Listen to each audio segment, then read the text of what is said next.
B's probably not a good advert for having 2 games over a bank holiday weekend, that one. No, from our point of view, no, it's clear our squad depth's not good enough, not big enough, got too many injuries, and it's caught up on us today. Another injury's gone down over the weekend, someone influential, and we'll have to ask people to play 2 games in 3 days, which normally we wouldn't ask them to. So, but fair play to them, they stuck their hands up and they had a go. And for the game, for me, for 40 minutes, there was nothing in the game. I felt, and we knew what they were going to do, and they're really good at it. I can't, praise them enough. Their shape and the way they sit in the low block and ready counter, and they're good at it. And there was nothing in the game, and we just spoke. We get to half time, change a few things, maybe get some fresh legs on second half, but then we give 2 set piece goals away. And obviously the second one's never a penalty in a million years, but the first one's terrible from us, really poor. It looks bad when you concede 4 at home, but ultimately they probably had 4 shots on goal in the entire match and scored them all, and perhaps a reflection of some of the things we've talked about in previous weeks about being clinical. When you get your chat, and Curzon have been in this league a good few years now, they know the drill, and they showed that. Curzon are a benchmark for a club like us, small clubs at this level, and they've been surviving at this level and thriving for a few years, and they're well versed at this level, and it's clear they've got good players, they've got a really good manager who's done a great job, and so for me they're a benchmark of what we should be looking at. They're the type of games that are really, really tough, but they've gone and beat Scunthorpe the weekend, so they're the type of clubs we should be looking at. But from our point of view, we were beaten today, and I just think it's disappointing as a whole, but we can't lose confidence, we can't lose belief, and I must say the crowd's brilliant. We had over 1,000 of our supporters again today, and they're sticking with us, and even at the end coming off, they clapped all the lads off, and they're understanding the effort, and I say this to you all the time, they understand.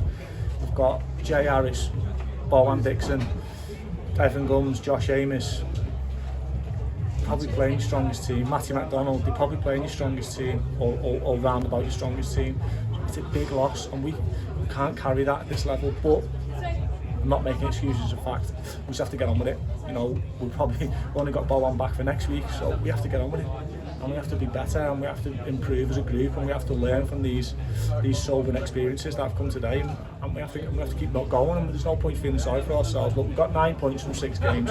Is it a great start? No. It's an average start, but it's a start. It's a start, and that's it. And it's a tough league, and every game's a tough game. And you're right, teams are ruthless against us. You look at the 2 home games we've lost, they probably had 4 shots each. One scored 2, one scored 4. So teams are ruthless, and we've got to be more ruthless.